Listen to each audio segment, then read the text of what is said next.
Well, my name is Chris Mara. I'm a recording engineer, and I own Welcome to 1979, which is here in Nashville. I also own Mara Machines, which is a tape machine restoration company. I don't think the conversation about tape sound is much anymore. Everyone just knows it has a thing. What the allure is the process. How does it work? How do we do it? I'd love to do it like that. All the people that were talking about digital sounds like tape or doesn't sound like tape, that conversation is just done, over, right? It's more about, I want to know how you make a record on tape, or I'd love to be part of that process. All right. Well, hello, everybody, and welcome to the Audio Quest. I'm here with Novice Nick, as usual, and our special guest, Chris Mara from Welcome to 1979. Hey, guys. Chris, thanks for joining us on this frosty week. You're welcome. Thank you so much. Thank you for having me. Yeah, well, you're welcome. I know you're in the broader Nashville area, and you said you even have power issues at home, so you're in your studio, which is perfect for us. Yeah, and I had to apologize for my appearance. We haven't had power at our house since Friday, which is kind of crazy because we're right in Nashville, so I haven't had the opportunity to shower yet. So I apologize. Well, luckily that doesn't come through the airwaves. Well, great. Well, really looking at your company, and I caught your company through an article that I was reading, and it really interested me because you had such an analog focus. And you guys provide a lot of different services, but why don't you give us a little background, how you got started in the industry as a whole, and then how you got to Welcome to 1979 as your current platform? Yeah, well, I think I'm one of the luckiest people in the world as far as how things happened. As I describe my story, just keep in mind, I'm not giving you all the zigs and zags. It may seem like a well thought out plan, but I didn't have a plan. I moved to Nashville when I was 20 years old to be an intern at a recording studio.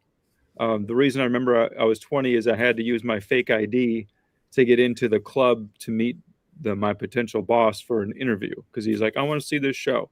But anyway, so I interned at a recording studio. I wanted to be a recording engineer. And that worked out well for me. And they had me there as an assistant engineer. And this was in the mid-90s. And the way Nashville works or worked then was all the studios used freelance assistant engineers. So over the course of 3 or 4 years, I was working at about 10 different studios as an assistant engineer, which is just a fantastic way to learn about not only the industry, but how to record, because my job was to be next to the recording console at a studio and see different engineers use the same studio in different ways. And then I would follow those engineers to other studios and see how they use different studios in different ways. And it was just an amazing way to see so many different ways to make a record, to record music. I have to start saying that differently because we're going to talk about actual records. But and then that just naturally transitioned into me engineering projects. That was the part of the industry where you could still, like, overdubs, like recording vocals and guitars was still done in studios almost exclusively. So that was a great way to stair step from assistant engineer next to the console to engineering percussion, things that aren't critical, right? And then to guitars, and then to vocals, and then start tracking. And then I marketed myself to rock bands, to Americana artists, and my sales pitch, I guess, or my value added was that I had access to all these studios. I had the keys and the alarm codes, and I worked in them all the time. And I could typically get better deals because I could say to the studio manager, hey, do you mind if I come in this weekend? And when you come back in on Monday, there's going to be some cash on the console. And they always went, sounds great. So I really built my business that way. And after about a decade of that, I said, I think because the studios I was working at, they changed owners or closed or different managers, and it just didn't, it wasn't clicking as much, or it was harder to make it. Mm-hmm. And I said, I think now after a decade, I know what the artists I'm recording want. I've been in enough studios to know what I want one to be. Nick, you're in the restaurant business, and I tell this story a lot where it's like, I don't know if everyone does this, but when I'm at a restaurant or bar, I always look around and say, oh yeah, if I ever have a restaurant, I'm going to have that light fixture. Yeah, I have no desire to have a restaurant. And I was doing that with studios, I guess, just in my mind.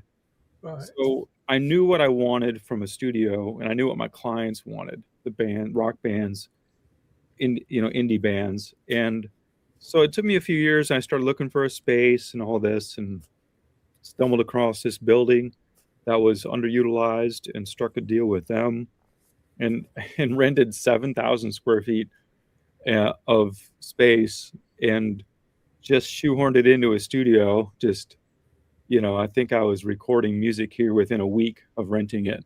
Wow. And just would stay late and paint, stay late and rewire something, and would stay late and still do sessions at other studios. And I'm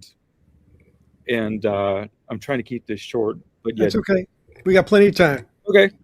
And then through that organic process, the studio launched, and this was in 2008, right? So in 2008, to get a professional Pro Tools system, which is a DAW, which is computer recording, was about 40 grand. So almost 80 grand in today's dollars. And I really didn't have that kind of money. And if I did, I needed to spend it on other things to start a studio. So I decided that the thing I didn't have, which was Pro Tools, would be like the superpower of the studio. And that was my epiphany. I remember right where I was like, hey, why spend that money and be like everyone else? Why not just separate myself?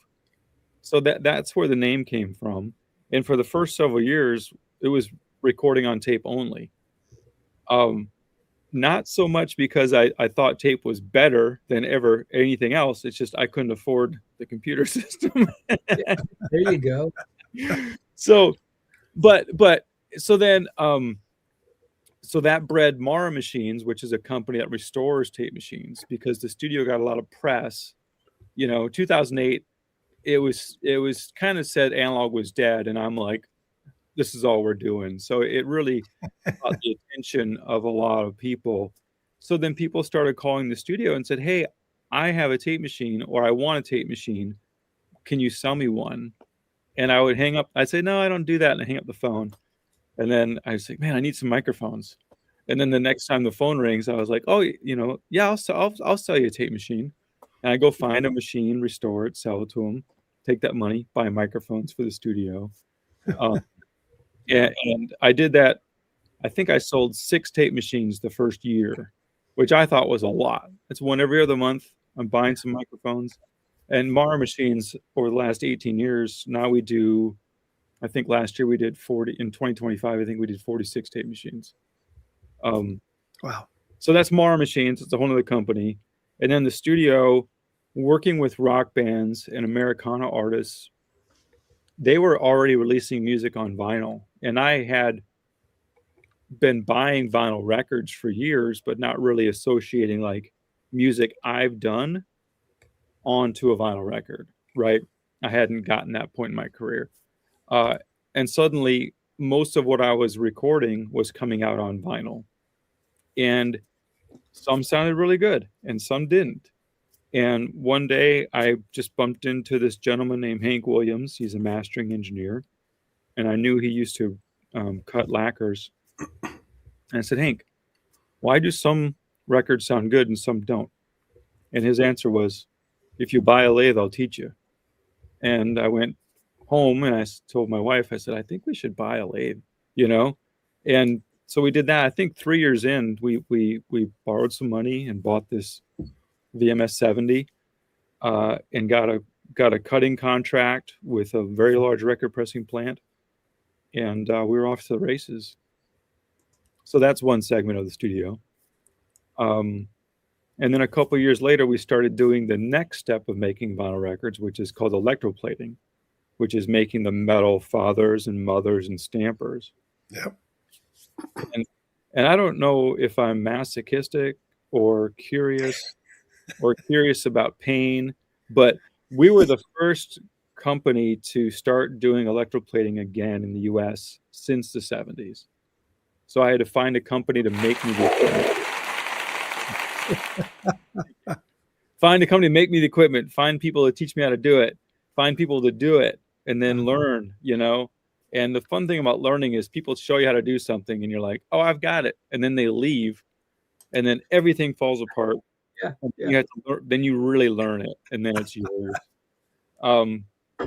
So we did that, and that added another 3,500 square feet to our footprint and 6 or 7 employees. And we really grew that business and sold it a year and a half ago by design. We built it to sell it.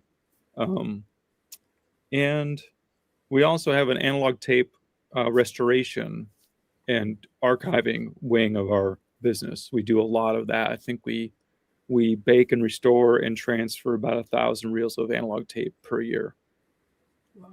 So, Yeah. So what is that? That's and now I don't engineer many projects. I kind of backed off that a few years ago. But I was in the studio this week working with a band from Michigan, from Detroit, and then I'm working on something next week, but very sparsely. It was just too much to do and be in the studio for 12 hours with my phone off. Mm-hmm. But now when I do it, it feels like a day off. But yeah, so we have the recording studio, we have the tape transfer to archiving. We've got 2 mastering suites like this, Mara machines, and did I say tape archiving? Yes, you did. Yeah, and we had electroplating, so 5. And you had electroplating. Yeah, and then I'm an engineer myself. So Got you. and So take you all those things when you Fingers everywhere. Yeah. When you were being taught a process, and then you said, "Yeah, I got it," and they left. It was kind of like you were learning how to walk a tightrope, and they pulled the net out from under it and said, "Okay, walk." Yeah. Yeah. And then you must get an adrenaline rush from learning, because obviously you keep doing it and keep expanding your knowledge in different fields of the studios and recordings. So you must really, really love what you're doing, and it shows by the way you speak of it. I do it, and I think what I've been learning is how to learn things. And which it sounds strange to say, but like with electroplating, because when we started cutting, we just started cutting lacquers, and it was all kinds of bands, all kinds of genres for all kinds of people, and we couldn't figure out, was that something we could have done better? Was it the client? Was it the music wasn't ready? All these variables, and it took a long time to bring that into focus. So when it came to electroplating, I said, look, we took 1 week and we electroplated the same lacquer. We had our engineer cut the same band 50, 60, 70 times, and we just electroplated that one same thing. Yeah. For an entire 10 days or something. And we just did it. That way, if there was a variable, it was only in this one thing. Then when that consistently sounded good, we opened up electroplating to only electroplate lacquers that we cut. That way, if we made a mistake, we could just cut the lacquer again quickly while that mistake was still fresh in our mind, and redo it with a better result instead of another variable. Yeah, time is a variable. Time, yeah. Bring it off, back, memory, all that. Yeah. It decays. It does, and when you have a record pressing plant and a client and this and that and a lacquer cutter it could be a month before you get the other lacquer back, and they may have, unbeknownst to us, changed the mix or something, or changed the order, something. Yeah. So we did that, and then we opened up, and we were very successful. It was we had some things to learn, but at that time, there wasn't the vinyl record manufacturing industry hadn't broadened enough to have suppliers for things like record pressing plants and certainly electroplating. So if I needed something, we had to find a machinist to build it. Well, I had to design it. I had to learn what it was, figure out how to design it, get it made, figure out that design was horrible, get it made again, and then implement it, and then that kind of thing. So, yeah. So now when you're cutting lacquers, then you have to send those to a third party for electroplating. Yes. So there are companies that do that, just that service. Yes. Yeah. Yep. And I've been in a couple plants recently that have it, RTI, Paramount, and I just didn't know, do they just do that function? I know Paramount, I think, does. Correct. So what's interesting about the vinyl record manufacturing industry in the United States is it's very segmented. There's silos. The best electroplater in the US has only seen a lacquer cut a few times. And I know this because he told me that. And the best lacquer cutting engineers have only been to an electroplating facility for a tour. They've never electroplated. Right. So I really, in my heart of hearts, I wanted what I presented to my wife, who is my business partner, in like 2012 was, why don't we get one press, some electroplating equipment, and do cutting, electroplating, and pressing? We'll understand the whole thing. And she made up. So I started getting quotes, and it occurred to us to get one record press plumbed in with all the things it needs, like a boiler and all that, was very expensive, cost prohibitive. That's why many people don't have one press; they have two. And we needed all the clients. So my wife kind of pivoted, and she said, "Why don't we focus on electroplating, and then we can get 4 or 5 pressing plants to be our clients, and they can have all the clients and the staff that requires it." Right. Because if you have a client facing business, then you need admin and all that. Right. So we went that way, and so we were the only company in the U.S. that did electroplating, did vinyl mastering and electroplating in the same business as the same company, or acted as the same company. Yeah, I got you. So you could send a record pressing plant could send us a WAV file that we download, and we could ship them a stamper. Nice. And I took that, and we had a new business model where it's like we have a guaranteed turn time, WAV file to stamper 10 days, and you could pay more to get it done faster. Sure. Just like UPS and FedEx. So we did that, and we were wildly successful. Cool. That's really good way to get that soup to nuts knowledge of the processes, because there's so many variables in it. Any one thing could go wrong. You had better controls at that point and flexibility to be able to do that. Tell me, I wanted to go back to your original story of your building, the history of that building. Yeah, it's incredible. It's a very large building. It's 33,000 square feet. And I got to know the building history through people just stopping in and saying, I used to work here. It was built in the early 50s as a record pressing plant. It was the central U.S. hub for GRT records. So, vinyl records are very, very heavy. So the business model then for a lot of companies was to press records in different parts of the country so they could just ship them regionally instead of from West Coast to East Coast and all that. Yeah. So there was that. And these people stopping by would tell me stories, and I believe this to be true, is we were doing lacquer cutting for some pressing plants that did their own electroplating, and they were having problems with our lacquers, and I literally just said, I've had it. I don't know anything about electroplating. I need to learn about electroplating because I'm getting told that there's problems with our lacquers and electroplating. And just then, a knock on the door, and it's two old guys there. And they said, we used to work here. And I said, cool, what'd you guys do? And they said, we ran the electroplating department. And I said, can I pick your brains? Can I hire you to, consult? And they helped us start the electroplating company. So Cool. firsthand knowledge is very hard to find in this world. It is. Now, you might not remember, but you're younger than me, of course, but who isn't?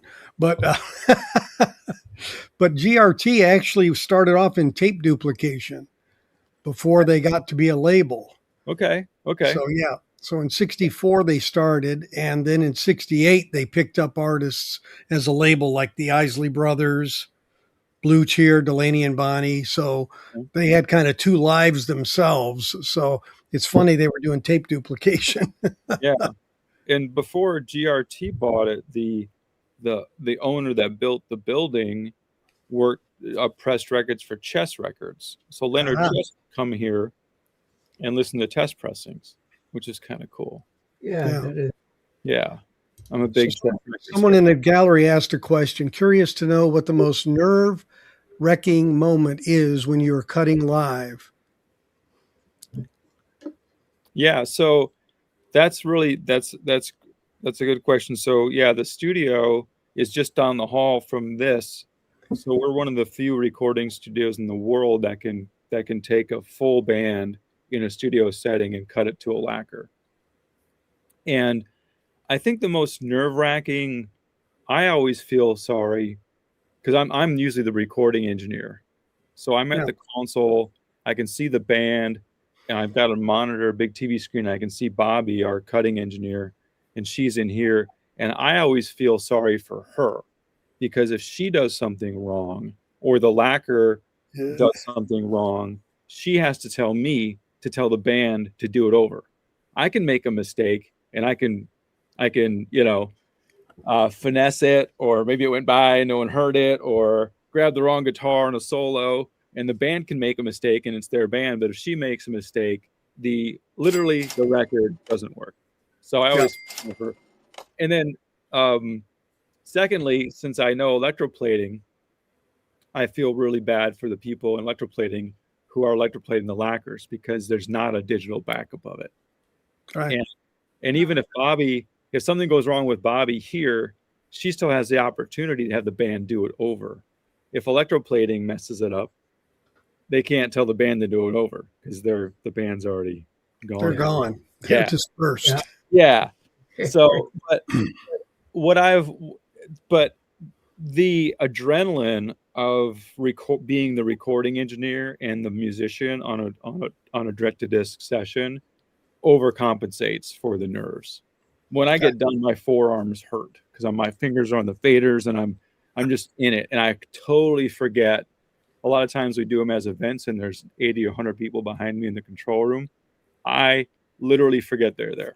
The world ceases to exist. Yes, and it's the best. And if I could only do direct disc records, I would. It's so much fun.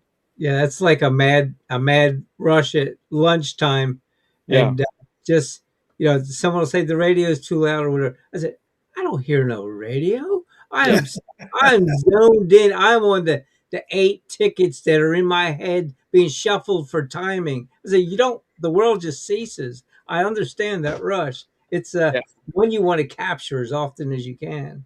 Yeah, so I've developed this little huddle before we do it with the band, because everyone's worried about making a mistake. Yeah, and I say, look, guys, or to the band, guys, girls, hey, I'm going to make a mistake for sure, several of them.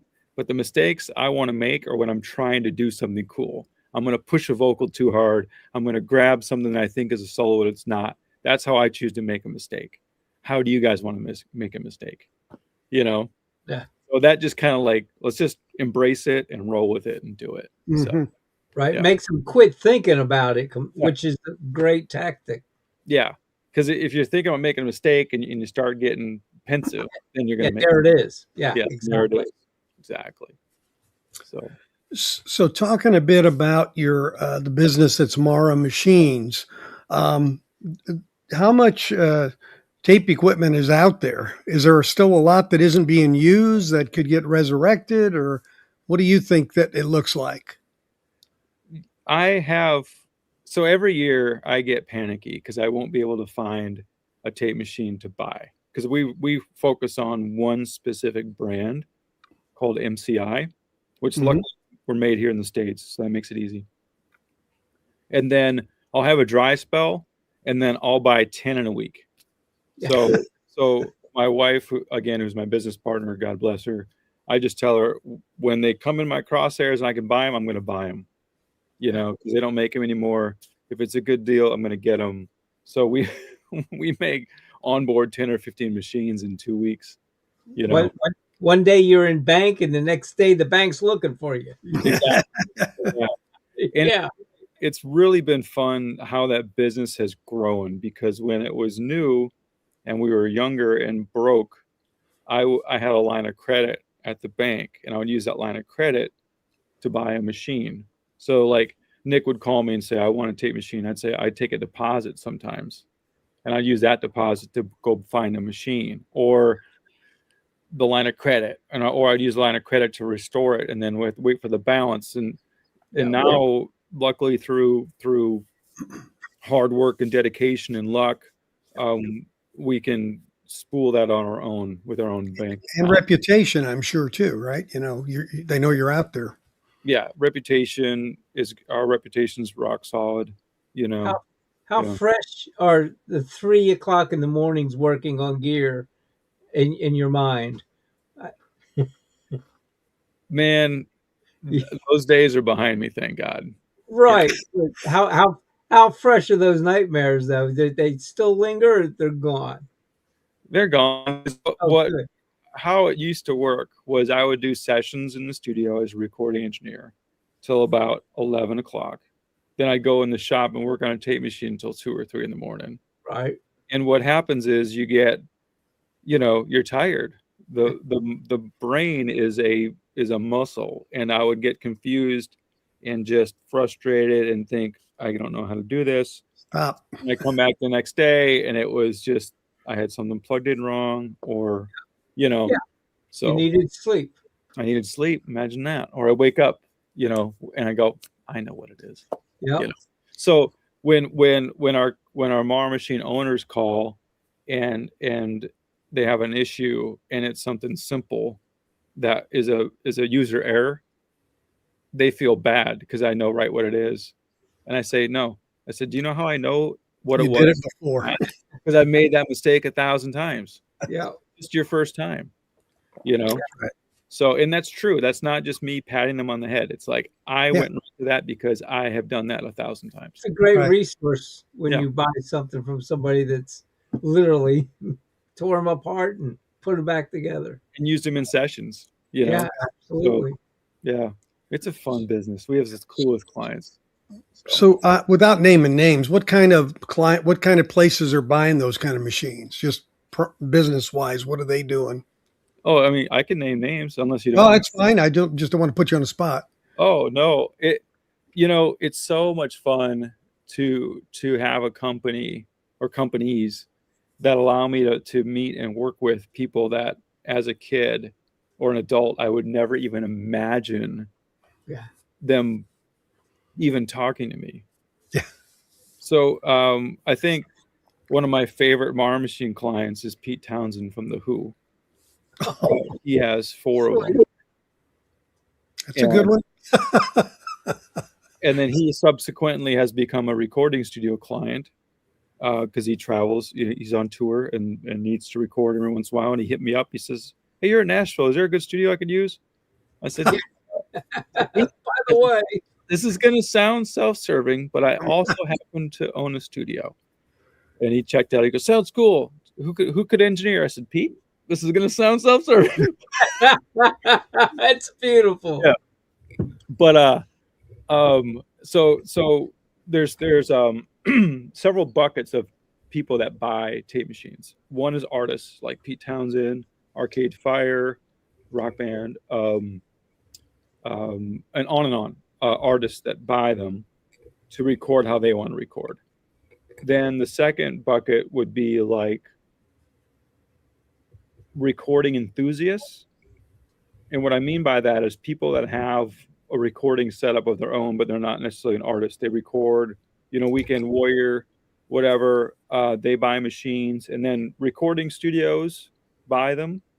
Universities and colleges buy them, which I champion. If they're buying tape machines to teach students how to do it, Wow. I'm there. I'm there for them, and I want to help them no matter what. Yep. And then we're really coming on strong with the archiving division. More and more entities like St. Louis Symphony just bought 2 machines from us because they decided that their archives needed to be restored and bought 2 machines. So we're set up. Our machines come with a warranty and lifetime support. And we're set up as a company that can navigate these portals. They're Yoli deals with it, so I'm bad at this language, but they're purchasing portals, so we're a legitimate company, so we can do that, because companies like that just can't dedicate funds and go on eBay and buy a machine. They have to deal with a company. Same with universities. Sure. So between that wide breadth of clients, we see a lot of cool people. Cool. Yeah. Yeah. And then when it comes to tape archiving restoration, where's the source of that? You're doing a ton of them. Yeah, that comes mainly from, I want to say, like, individual needs. We don't work for one label that sends us all their stuff. Most of the time, a label will have their own archiving department. Right. So we end up doing, and these are I can't always name these names because we do a lot of work for NDA, but people that have we have worked with, like, we do a lot of estate work. Like, we did most of this Chuck Berry archival work. So his son Charles would bring stuff over from St. Louis all the time. We've done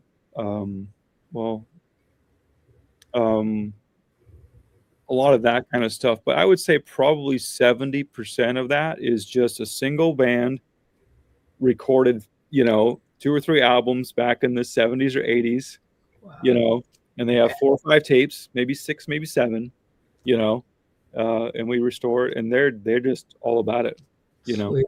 So, yeah. Cool. Well, it's good. Yeah. It's good they recognize they need to do something, because you don't want to find out the hard way. Yeah. Yeah, that's for me, that's a sweet spot. 70s and 80s. You can go 60s, but not so much to the 90s. But yeah, absolutely. Yeah. All that good tape. Someone asked a question here, Chris. Your building has a lot of history. Have you ever found anything from that history, some old artifact from back in the day? Yeah. So when I first leased the space, we were the sole occupant, right? So it was me and my friends that worked here, and we had the run of 33,000 square feet. It's so big space. Yeah, and there was just stuff all over, and I had a nice handshake agreement with the building owner. I said, if I find something that's in your building, and I take my time to build it into the building, can I have that thing? He's like, sure, right? But to the question, there was a 3rd floor that had, I'm not even kidding, about 100 file cabinets that were full of artwork, like original photos and the negatives of the artwork from the cassettes and CDs and records that were pressed here. Oh, wow. Jeez. So after sessions, we'd have a few cocktails and go up in there and just me and the band digging through these file cabinets for the hilarious, photos from whatever, family band, gospel record, whatever. And in our kitchen, we have this huge picture frame that has no picture in it, and we just put all these in there. Yeah. As an ode to the building. Yeah, that's awesome. Yeah. Yeah, I'm in a building. It's not that big, but it's historical significant to the community. It's about 100 years old. Mm-hmm. And, yeah, we found that the ceiling itself, they had that it's something like aluminum. It's actually tin, and it has designs on it, Huh? and it covers hundreds of square feet across the. Oh wow. Yeah. And it's like, how do you take that down without destroying it? Mm-hmm. It's there now. It's been there for like 100 years, but yeah, Yeah. I get in. You get stories. People walk in and say, I remember when this and that, and every now and then I'll come across a new story, which is pretty neat. We've been there 30 something years now, so we've heard most all of the stories, but Yeah. every now and then we'll get a new one. It's just another to put in the slot. It's nice. Yeah. And I was told that they pressed their last record here in 1979, which is a coincidence to the name. Oh, wow. Really a coincidence. Yeah. And there's still vinyl pellets in the grass behind the building. I love it. You can still see vinyl pellets back there. So This is a nice comment toward you there, Chris.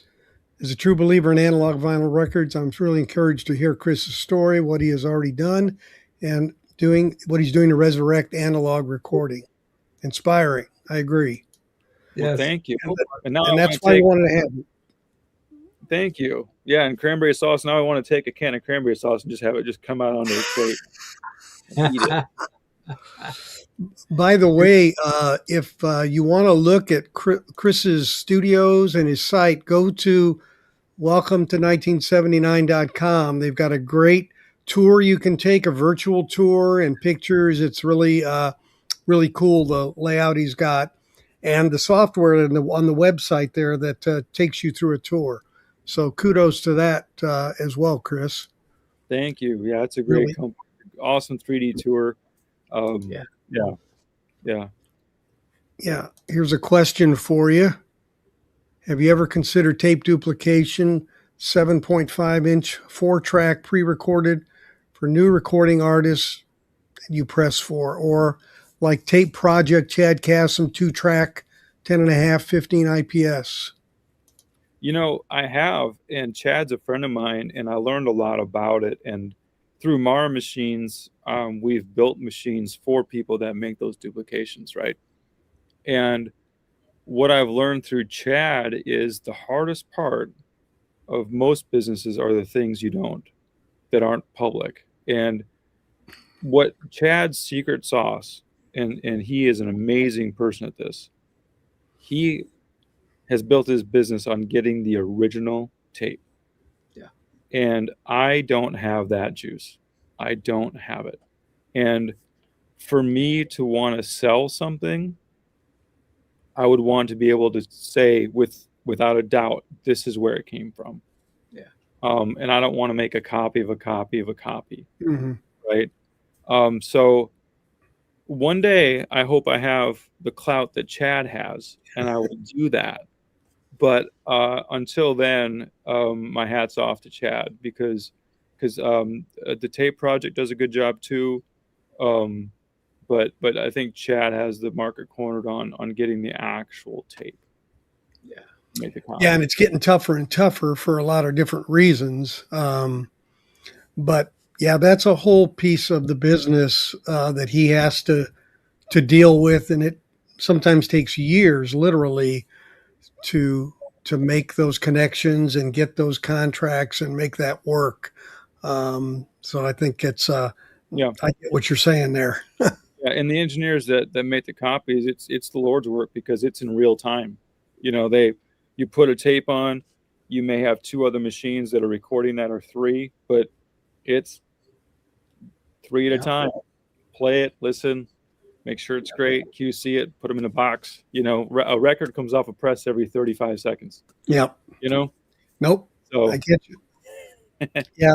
It's a great question. Yeah. Have you been up to his duplication at Blue Heaven Studios? Have you been there at the church where he does that? Yep. Yeah. And now he's got, he's got that Doug Sachs equipment, and Matt Luthens is doing a lot of mastering. So, Yep. he's got it all now: the mastering, the electroplating, the pressing, the test pressings. You talk about, he's got the way to turn those as quick as he needs to. A Yeah. cat empire. Yeah. And another thing he has that I don't have is he's got the outlet. He's his client. That's why he has a pressing plant. Yeah. Yeah. Chad's an inspiration of mine, and he's taken a lot of time out of his day to mentor me and Gary Yeah. Solstrom, who used to run his pressing plant. Right, Gary. Yeah, he was on our first show, actually. Gary was. Yeah. He's a great guy. With Dave Rollins from Paramount Pressing. So yeah, those are guys that want to see, like you, because you talked about universities. They want to see this continue. They don't, they don't just see it for their own gain. They see it for what it can be for the future as well. Mm-hmm. Yep. And this industry, more of a brotherhood.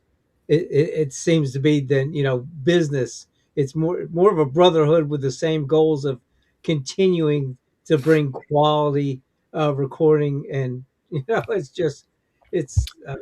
beautiful. Well, there's the VRM that was that this week in Nashville, or am I mistaken? I thought it was coming up really soon here.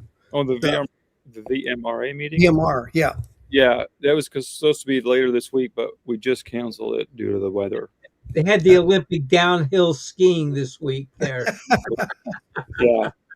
Yeah. So we were going to host the meeting here at our studio and do a direct-to-disc as kind of a fun thing for everyone to see. So we're going to reschedule for April. But yeah, okay. VRMA is the Vinyl Record Manufacturers Association. So we get together. The goal is to learn from each other.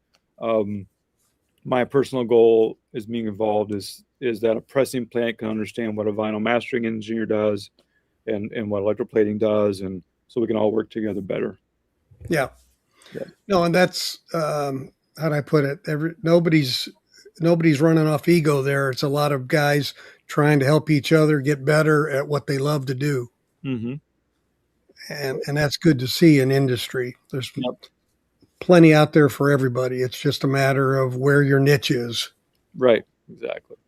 So do you see any, what do you see in the industry as far as changes or any things that you are looking towards to do more of or less of, or how do you see things going in your part of the world in the industry? Which industry? Well, let's talk about the recording industry. Recording, mastering. I think that I don't know where it's going. I think I don't really concern myself too much of where it's going, because I've learned that it's like this carousel, right? And there's somebody in my windows right here, and there's always going to be somebody that's going to discover making music and want to do it in a studio, and then they'll discover recording at home, and then get burned out on that, and then come back around. So I just kind of just focus on making my window the best it can be. And because I used to meet bands and talk to them about recording in studios, and I learned I'm not going to talk someone into it or out of it. Yeah.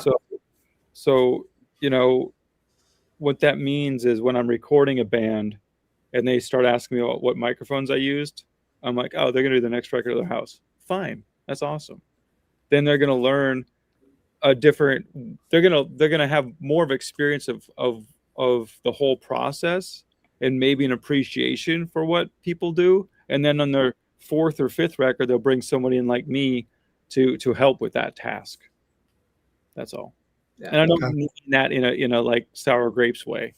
Right. I think whenever you collaborate with somebody and then you don't, you may crave that. You want to be independent. We're all we all want to do our own thing, and then you start realizing, wow, it is nice when someone can hold the flashlight.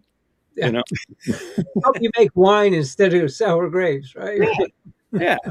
Absolutely. I don't know where it's going. I think AI is going to really be, it's going to decimate a lot of lot of parts of the music industry that people are not prepared for.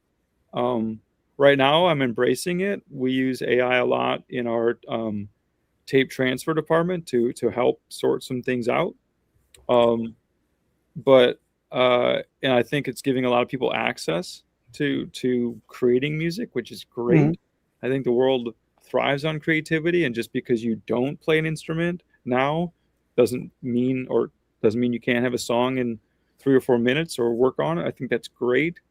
I do worry about like the new recording engineers, the new session players that are trying to get a foothold. That foothold's gone now, and it's just beginning. So, but I think at some point it's going to be cool, you know. So yeah, a brave new world again. I guess it just always seems to happen in different shapes or forms. Yeah, I was talking to one of my engineers last week about AI music creation, and I went and I like to know what's going on, so I subscribe to like 4 or 5 of the paid versions of these different AI programs to learn what they're doing. And my engineer's like, "Really?" I said, "Yeah, man." I said, "There's every apocalypse movie, like what's that one with the asteroid hits the ocean, you know?" Yeah. I said, "There's always people that run for the mountains, and the people that go to the beach and just want to be the first ones." Yeah. I said, I think I'm going to the beach." Bye. You're right. There's a lot of promise in it, but implementation during its infancy in my business, for some parts of it, has been horrific. Yeah. I've had a company that handles some of my deliveries. They took out everything I labored over as far as definition of my product, how it's prepared, all the ins and outs of it, and replaced it with AI. That's not what I sell. They completely. I even asked them. I said, "When's the last time AI tasted anything?" Explain that to me. I mean, and then they said, "Well, okay, we won't use AI on it." I said, "And you're going to put back what you destroyed?" Well, no, we don't have that. Oh, You got to start over. Yeah. And I'm not being argumentative, but there's a great so we just got done with the project last week, and we could not have done it without AI. Right. Yeah. There's a lot of sure. So this woman brought in a reel tape of her grandfather, recorded a jazz record in artificial ingredients, a jazz record in New York in the 70s, and all she had was the stereo mix, and she wanted to do a duet with her grandfather, who she never met. oh, And we baked the tape, we transferred the tape, we used several different AI programs to split it out into different tracks, took his vocal out in different sections, had her sing it. It's fantastic. Yeah. That's the cool stuff. yeah. Yeah. That is, and you actually took the time to deal with a specific project where when they implement it across the whole board of businesses, you just can't throw it out there and say this will work, and that's basically what that looks. But a directed implementation of AI, I think's going to change the world, of course. Right. And it just popped up like Frank Sinatra's duets. Exactly. Except this is an independent artist, and AI made it affordable for her to do it on her budget. Yeah, that's awesome. Great. Right. Yeah. Yeah, that's true. But the reason I'm accepting, so we started that project in December, and then we split the tracks out with 2 different AI programs, and there was still some reverb of the main vocal kind of in the track. And last week I got a new AI program, and it was way better in 4 weeks. Wow. Like Somebody's asking what type monitors you use in your mastering suite in that studio. Oh, great question. We have in here, I have the Focal Twin 6s. No, I'm sorry, Trio 6. And those are also in the control room. And I have another set downstairs in our other mastering suite. And in the tape archival suite, we have the Focal Solo sixes, the nice wooden ones. I think they're Mhm. called Solo sixes, or I forget the model numbers, but we have exclusively Focal speakers here, and they're fantastic. Nice. So they are your focal point. Yeah, And repeat the name of the acoustic treatments you have in the room. Where do these you? these are real traps, not the round ones. These are real traps. Ethan Winter does these, so they the reason that we like Focal and real traps is I sent them our room dimensions, both the speaker Yeah. company and Ethan, and they both did models, and they talked to each other and came up Nice.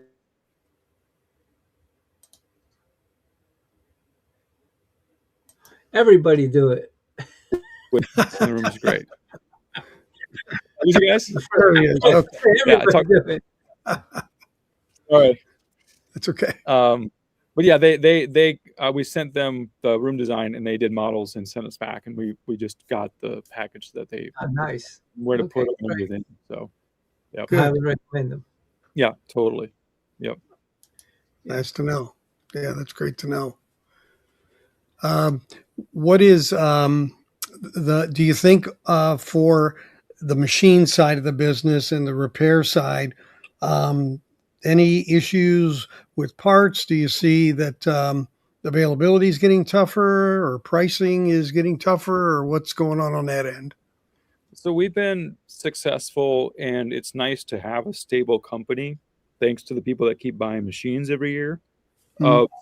So we've been able to dedicate resources, which is time and money, into making new parts, like new transport boards, new heads, and then some. So that helps us make machines. So I can buy a machine that's missing parts, and we already have them in stock.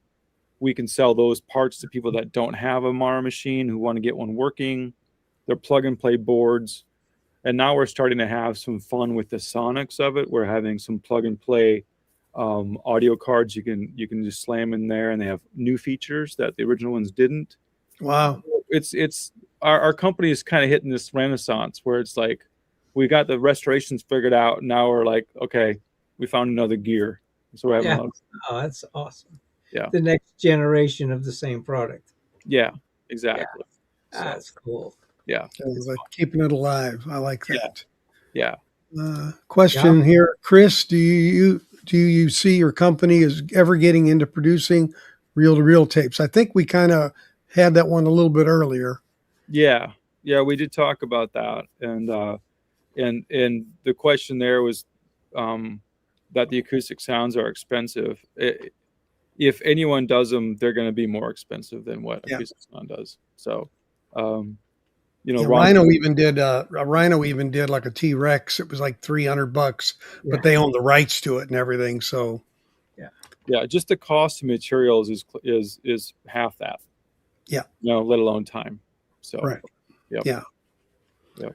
So now that's its own niche. Yeah, they're expensive, but they're worth every penny. If you spend money on music. Yeah. So. Said he was distracted. That's okay, no problem. No worries. So Chris is actually at his studios, as you guys can tell, because he's got power there. So he's got some eye candy over his left shoulder. Yeah, that's our 1973 VMS 70. Neumann, yeah. Yeah. Yep. Beautiful. So that's our cutting lathe. So how many? So what is where are clients coming to you? Are they mainly independents that are asking for lacquer cuts and mastering? Yeah, we have a few record pressing plants that we cut for exclusively, and some of them are labels.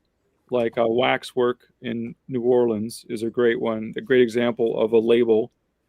So they have a very niche label. They're much like Acoustic Sounds, Chad Casson, where they spend the time and energy and just go after them, and they get the rights to film scores, like Texas Chainsaw Massacre, and all these, and they do amazing artwork that's tied into not only classic movies but new movies, like The Substance was one we cut, and they package them like the movie, and then the record is multi-color or very themed, or the exact color of something in the movie, and they sell a ton of them. Their Instagram page, check it out, it's Waxwork Records. Their Instagram page is just eye candy for pressing records.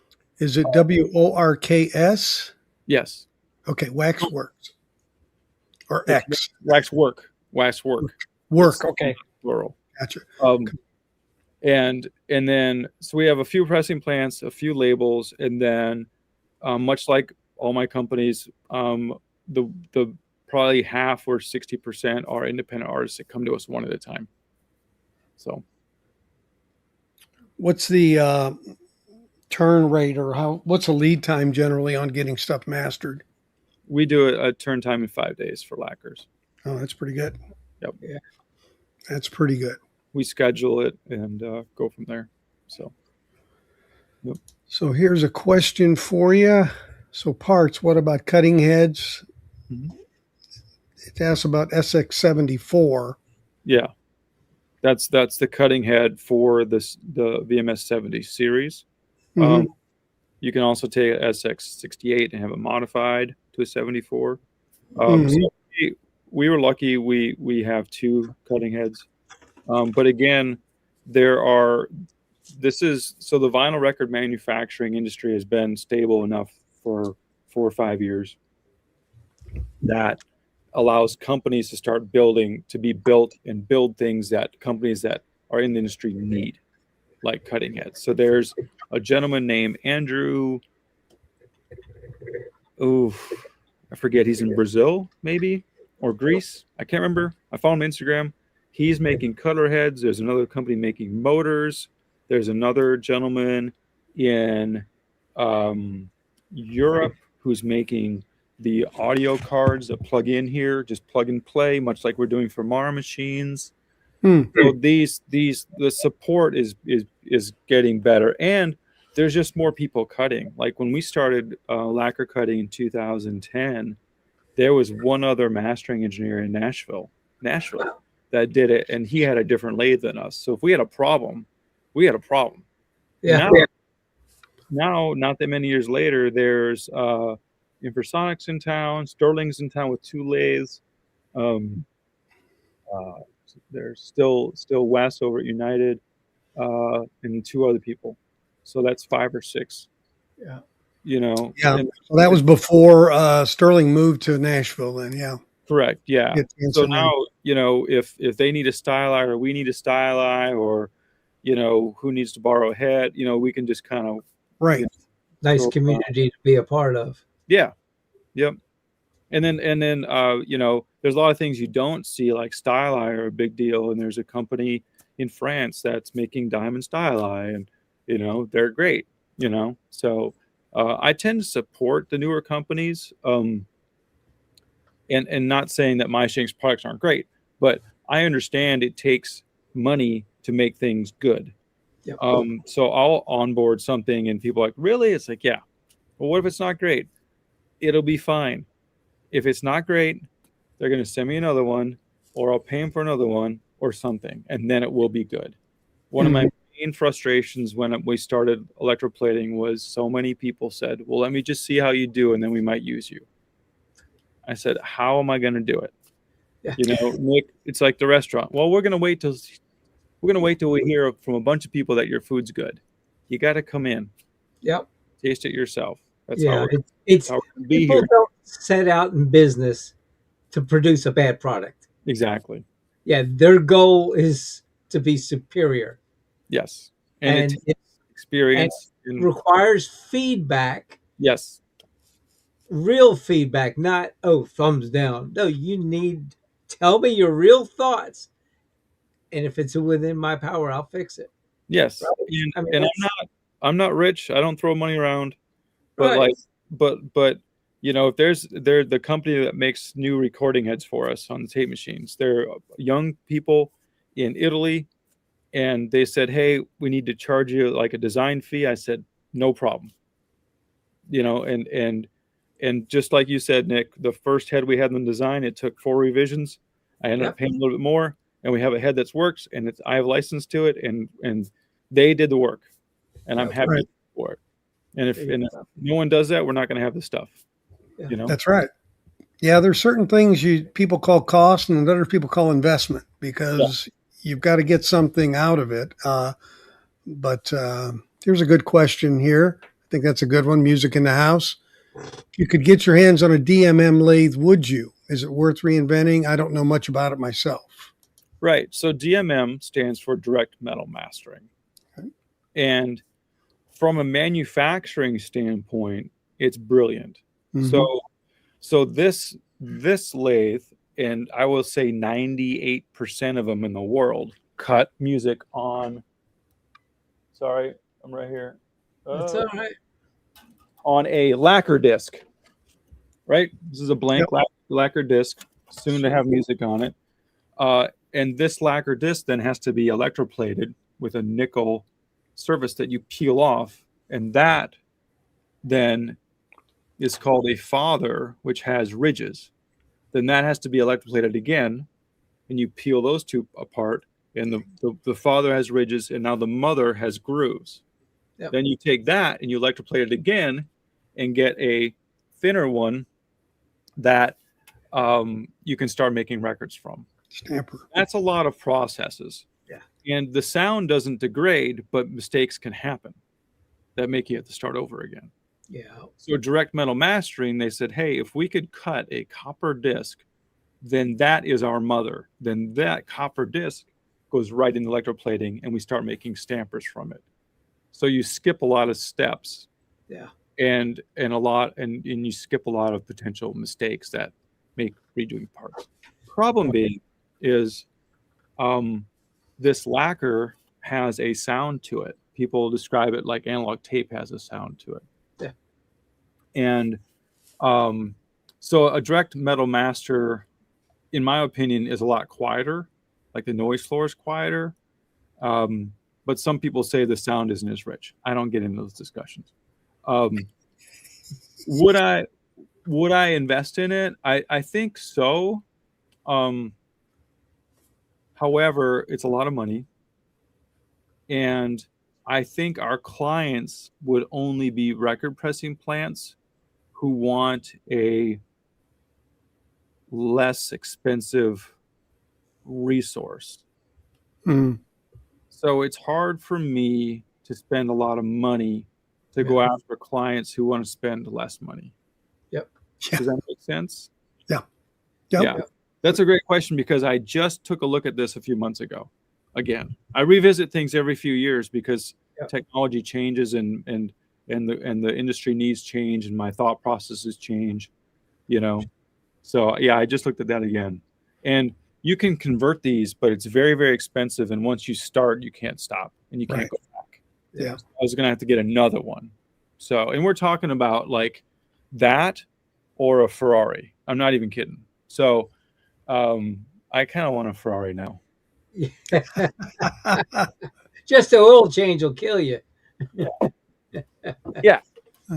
So, and then from a business standpoint too, because this is a great question, is then I would have 2 lathes that people have 2 different opinions on. And then I'm going to spend my time selling against them, or, you know what I mean? Should I do this? Should I do that? And, so. I think it complicates the. Yeah. More than it's worth. Yeah. So here's a question. When changing the cutter head stylus, which parameters are available to adjust alignment in the chuck housing? Right. Man, I mean, I'm in the right room. Okay. I told you. So what I love about anything is the tools, right? Yeah. I don't know where our spare cutter head is, and I probably shouldn't grab it anyways. So you have to have one of these to cut records. I don't care what anyone says, you have to have one of these. So the cutter head mounts right in here with the head up like this. And this is a microscope that you look through. And in this microscope is a is a reticule, and you're looking through this microscope, and you mount the styli, and you need that reticule to align it. The styli under magnification looks like a Superman badge, Yeah. and you get that aligned perfectly with this mechanical what is this called, jig, so it's perfectly parallel to the lacquer, right? So it's not how did I have it like this? It's not set like Right. like this, or I'm twisting, you know. So you have to have one of these, and the trick is, and then you also have to mount the styli into the styli tube, and the trick is to get this in focus, look at it, and then press that until it goes out of focus, and then you know it's in there far enough, and then refocus. Wow. It's kind of crazy. Yeah, kind of like what we'd love to have as a jig for mounting our styli on our turntables. Yes. You know, I mean, everything, you know, has to be, of course, on our turntables. We're not that exacting. We would love to be, but you know, kind of, if you know what I mean. And then in the, let me see what's here. Oh, here it is. Yeah. Hold on a second. Now you know We're not going anywhere. So here's our spare cover head. We have them in here where you cannot get them. There it is. The latch. So this is the 68 that was modified, right? So this in this box, which is an original Neumann box, should be the head.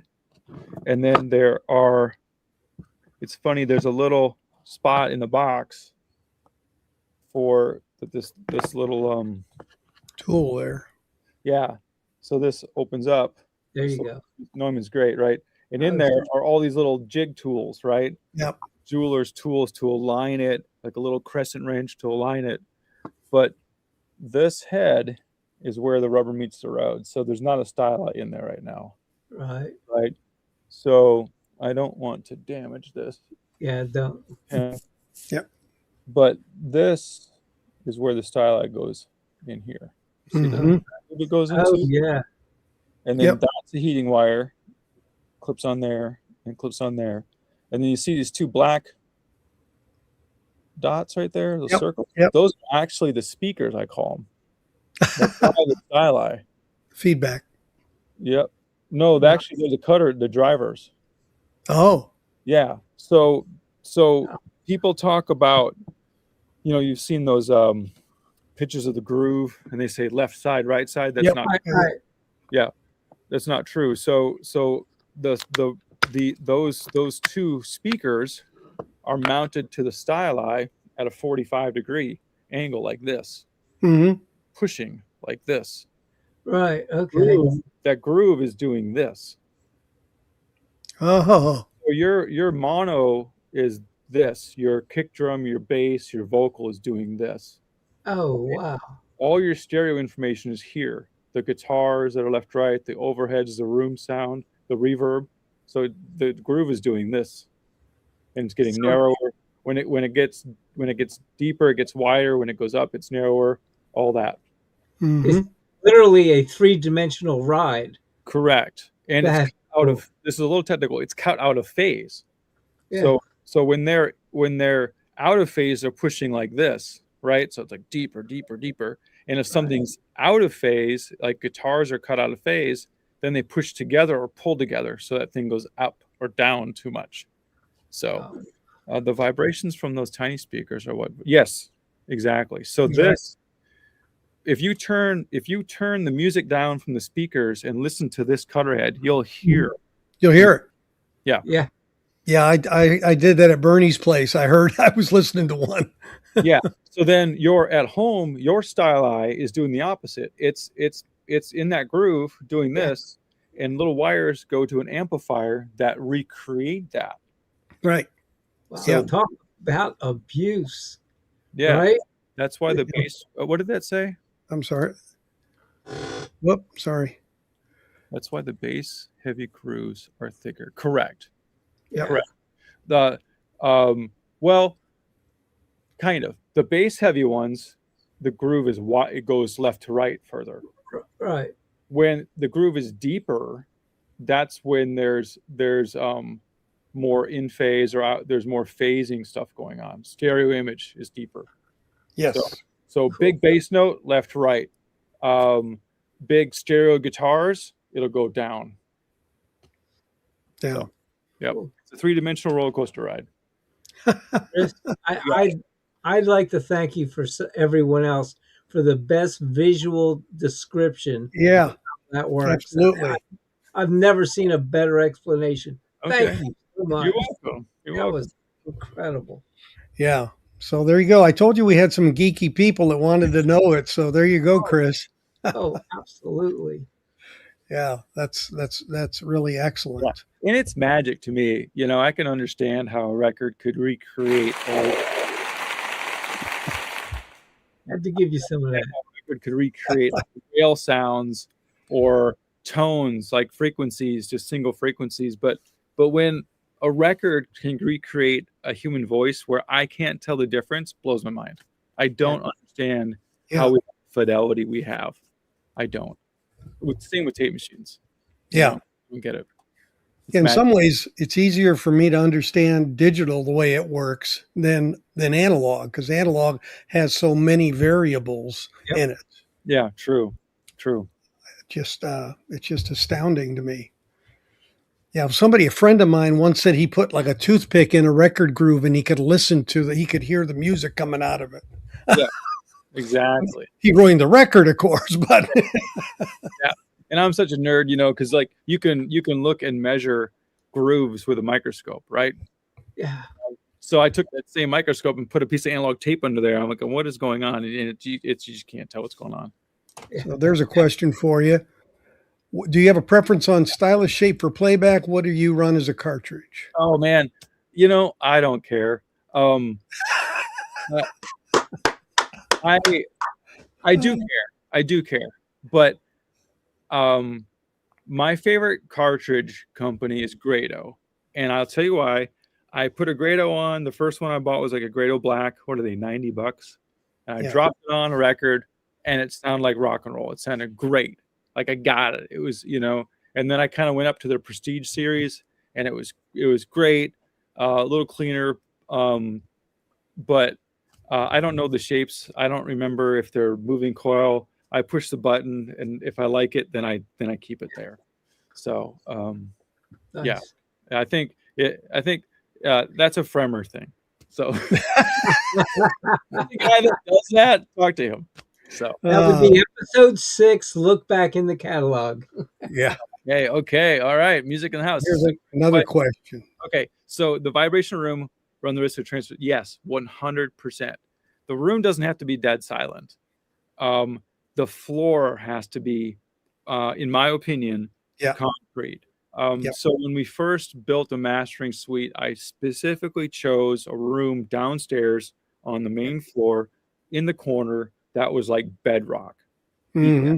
Remember when I said this is your stereo image? Yeah. If that floor is moving and the lathe is moving, you're going to get this, which on headphones is going to sound like whooshing. And you can learn this from at home. So play a record, and it's better with headphones, and just like push on the table a little bit, and you'll hear like this whooshing, right? So the reason that not many people make new lathes, as I'm rolling toward my lathe, is this. Okay, this piece right here weighs about 110 pounds. It's immensely heavy. And then this is a hydraulically filled dampener tuned to the motor and the speed of this that this operates at, with the frequency of the power going to the motor. So if I took this lathe to the UK and plugged it into 220 at 50 hertz, this dampener would not dampen correctly. Right. So I don't know if I can show you this underneath, but if I move, so watch here and here, I'm going to move this. You can see my thumb. this is moving and the top isn't. So it's dampened. Mm-hmm. So should there be any vibration from this chassis or the motor, it will not translate to here. So But if my lathe is not on solid ground, literally, that will it's not meant to dampen that. It's meant to dampen the mechanical noise of the motor. Mm-hmm. Isn't that crazy? Yes. Somebody asked what the wow and flutter is on that. Ooh, tight. Tight. This is a Lyric motor. So Lyric was the original manufacturer for Neumann, and then Technique started making a faster direct drive. So this one, I like Lyrics better because you have to physically spin this up yourself and then hit the go button because it doesn't have torque to spin it up. But I have this app on my phone, which I love, called RPM. Yeah, I use it too. Yeah. Yeah, I put it on the other day, and it just sits there, and it's a red circle. So the wow and flutter there is super tight. So I don't know the specs, but Yeah, that's cool. Yeah. That lathe is, how do you change it from 33 to 45? Oh, okay. Is So it Just kick it. switch or so they have these things. So this is the whole chassis from the factory, right? And you lift this up, and these are called programmers. And you literally, this is me like with all my might pulling this up, and all of those change the program of the lathe. oh, cool. So I'm going to plug that back in. So that's our 33 programmer. And then here's our 45 programmer. Oh, wow. I would have never guessed any such thing. Yeah. So it's not just the speed of the motor at all. It changes where the styli drops. And because I don't know if you can hear this or not. When I turn this, oh, there's no way you'll hear that. There's little clicks. There's little micro switches ticking off. Right.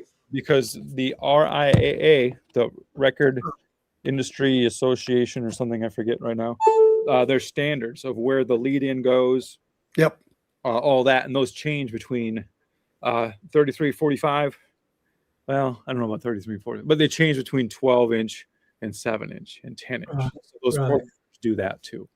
Sure. So you're programming the whole lathe, not just the motor. Right. Right. Someone asked about why sapphire instead of diamond. Great question. So sapphire and ruby, same thing. So that's the more common one. It's for me, it's about the life of the styli. So a sapphire styli, man, I hate to say a number and be wrong. Oof. Let's just say, I'm going to be wrong. It roughly roundabout could be this number. 20, 30, 40 hours, something like that. Right? So not a lot. Yeah, no kidding. When a side is 20 minutes, right? Yeah. So let's just say it's 40 hours. I'm probably wrong. But so you have this like subset skill of a cutting engineer to know when your styli has life left, right? So, and you look at your cutting for the week and you're like, oh wow, I've got a 4-sided record coming up. My styli is, because you keep track of how many sides you cut and how many styli. Okay, I'm at, let's say it's 80 hours. I'm at 65. Oof, right? And 80 is not a hard number. Some styli last 30 hours. Right. So I have a 4-sided record. I'm going to switch my styli, put that one back, write down, I think I have 10 hours on this. I'm going to put a fresh styli in there, burn it in, and cut those all 4 sides. So they're all cut on the same styli. Yeah. The diamond styli last longer, a couple hundred hours. I mean, 1,000. They say 1,000. It's not 1,000. It's a couple hundred. So it just makes those choices less frequent. You're not doing the dance. Yeah. That's why. Gotcha. Yep. Okay. And if you want to talk about sound, I think, because we do test cuts and you listen to your cut and you make adjustments to the styli you're using. So. Gotcha. Yep. Great. Nick, you got any other thoughts? Otherwise, I'm going to let Chris get back to his warm studio, or stay in his warm studio and not go home, I guess. Back to his passion. No, I don't. I appreciate your time so much, and can't thank you enough. Oh, you're welcome. I had a blast. Thanks for the great questions. Yeah. You can see I kind of spark up and like them, and I'll kind of show you the rest of the room. We've got some tape machines over here, so we can cut from tape. And the manufacturer of those machines? The one, the silver one is a Studer, and it's made specifically for cutting lacquers. You can see it's got an interesting tape path. And then the gold one is a Mara machine, and we use that. A lot of people send us digital files that they want us to put on tape and then cut lacquers from tape. So we do that. Cool. So, yeah. That's incredible. Yep. Excellent. Yeah. Excellent. Well, very good. Well, again, thank you for your time. Hope your power gets on at home. Thank you so much, and you're welcome. I had a blast. This is so much fun. Good. Well, good. I'll look you up when I go to Nashville. Now that I know your thing moved, your event you were going to have this week, because I actually sent a note off to someone about whether press was allowed to attend those or not. I didn't know. Right. That's a great question. What did they say? I didn't get an answer. Oh, okay. Well, because rescheduling. Undecided.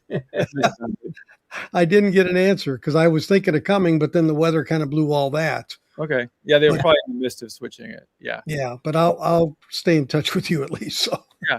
But if anyone watching has a question they didn't think to ask, or just shoot me an email. Just go to my email is right on the website. So just shoot me an email and I'll do my best. Okay. And I'll put up the website one more time so everybody knows what it is. Welcome to 1979.com. Check out the tour of his studio, and they got a lot of cool rooms. I mean, it's a very cool vibe kind of place. So it's really great to watch that as well. So yeah. Well, great to meet you. Hope to see you soon. And I appreciate all of your great answers and insights. Thank you so much. You guys have a great day. Thanks for asking me to be on. You. Thank you. Take care. Bye. What a great guy. What a great guy. Yeah. Absolutely. Yeah. Wow. And our esteemed gallery with the great questions. Oh yeah. He was like, I I hope I don't get too geeky. I said, don't worry. There's people that are geeky. Yeah, we got the guys that know what they're talking about. Okay. Kick from studio. Well, I hate to kick people from studios. You can just disconnect. Yeah. Okay, 2.5 millivolt. That sounds like okay. That sounds a little weird. There's a little discussion going about phono preamps, but we've got to get to our next part of the show here, I think, don't we? Or Mike? Can you name that? I don't know. What do you think it is? Gallery named that tune. Gotta be. Silence is gold. That one. I don't want to see you. How about that one? There we go. There we go. Name that tune. All right. Let me get my tunes ready here. Let's see what didn't win last week. Let's see. Oh yeah. Okay. So what do we got for counts? You got any count info there? Oh yeah, I got them all copied down here. We have 1, 2, 3, 4, 5, 6, 8 people. Well, with points. Eight participants right now that have points going on. Who has the most? Take one wild guess. Dave, Wyoming. Bingo! You're the winner. He has 3. He has 3. Okay. You got any twos? In total. So the only one who could win tonight theoretically is Dave, because you can only get 2 per show, right? Yes. Okay, well, let's start with one I did last week and see if anybody got any smarter. Or did some research.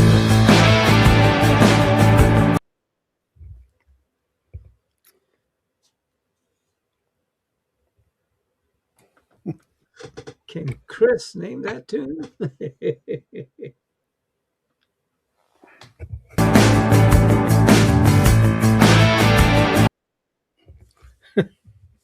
Hi, brother. I don't think that's it, Royce. But good evening, Royce. Good to see you.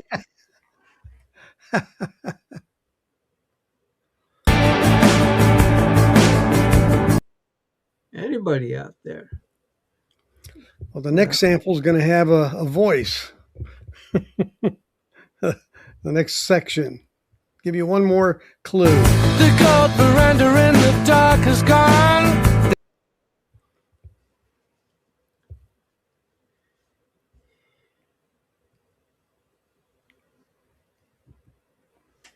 I'm not seeing any guesses.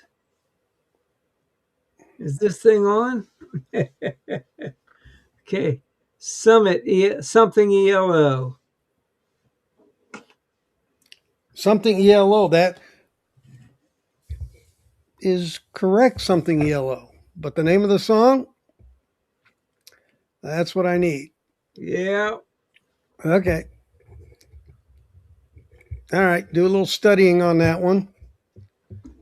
I'll give you that it's ELO. Okay, we got that narrowed down, Breakfast King. Yeah. Here's our next one.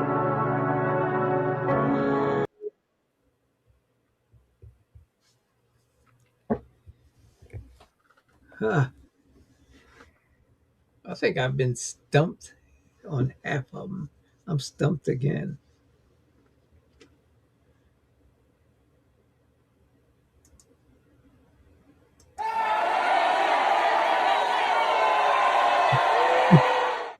Give you a little bit of that. Oh, break the man. Only Dave got it. Break the man sheet. He's paying attention. Yes, Okay. he Very good. All right. Here comes song number 3. Very good, Wyoming Dave. Yes. Oh, God, really? Everybody should have that one. I have that album. Cranberry, thank you. Okay.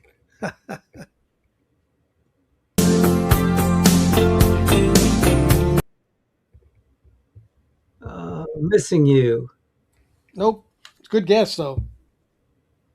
That was by Wicked Exile. Wyoming Dave already got it. You didn't tell me that one. Where? I have that album. It's the last I saw. Oh, I saw Time for Letting Go by Jude Cole by Wyoming Dave. I do not see that. Oh, okay. Well, it's on mine. That's correct, Dave. There it is. Must be Okay. So he Hey. got 2. He's maxed out. He got his 5. Yep. So I'm going to send him a hairband album. Okay. I already know Thank what you, I'm Dave. sending him. Thanks for playing. Okay. Woohoo. All right. What song was that? Dave is awesome. That was number 3, right? Yes. Okay. All right. Here comes number 4.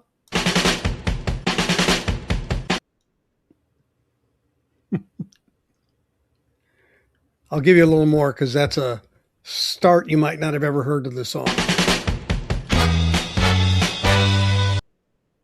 Okay.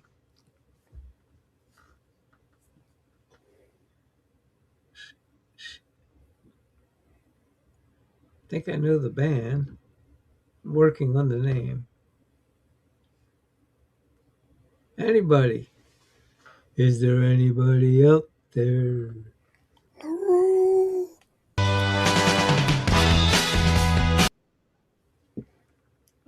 Midnight Confessions. Nope. Horns It does. sound like Chicago, but I don't It does. know. They had the same producer as Chicago, this band. Ah, Same label as Chicago.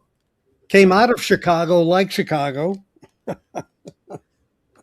So you're definitely in the neighborhood. but it no be Chicago. Columbia. Colony 6? It is not the New Colony 6, but that's a good guess. New Colony 6 wasn't on Columbia. They were on Scepter Records. No, David, Wyoming. No, you can't say. Stay tuned next week. Yeah, stay tuned next week. Okay. All right. Well, here comes our fifth and last song. Let's see, which one do I want to do? Wyoming Dave's the only one with the thinking cap on tonight. Let's get another winner. Oh, why don't you just give it away to the first respondent there? Well, I got to make one easy, right? That one should be popped up already. No, David, you still can't respond. He didn't ask. I'm missing you. No, everything can't be missing you. Yeah, I know that one. It's not LOL. Yeah. You're a good sport, David. A lot of fun. Come on. Really? Not missing you.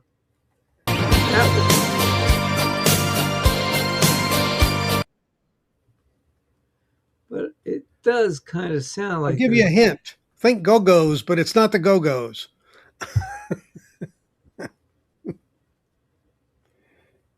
Well,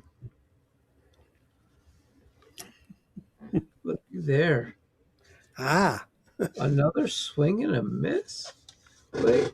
there we go. Now you got the artist. There it is. Breakfast King of Loyola. I got a week. I get weak. Belinda Carlisle. Yeah, and that's his first win. Yay! Let's give him a hand with that one.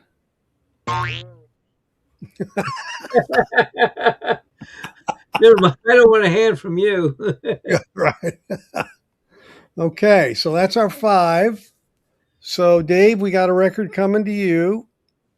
We got Breakfast Loyola on there, Breakfast King of Loyola. His first one. Congrats. Yep. Did we have another ad, or was that it? That was it. That was number 5. That was it. So, yes, sir. The Hair King.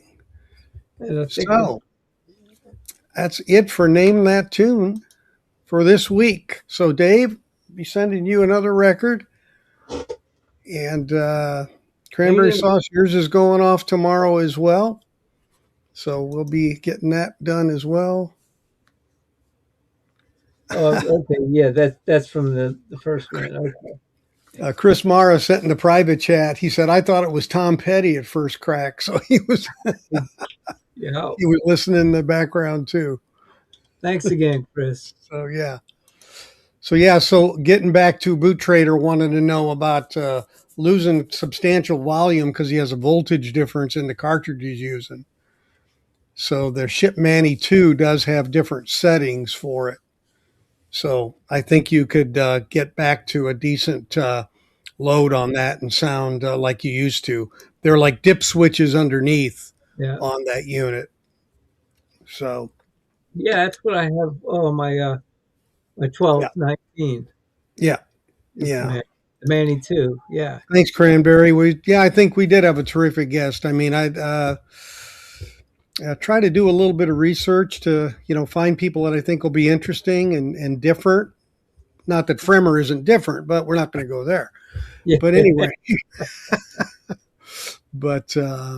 in case you're looking, surprise for next week. I'm not going to say who it is yet, but we have a surprise coming. So tune in next week. Same bat time, same bat channel. Hopefully, warmer bat signal. So very good to everybody. Thanks for joining. Take care. Stay safe. Stay warm. And we'll catch you next week. Take care, everybody.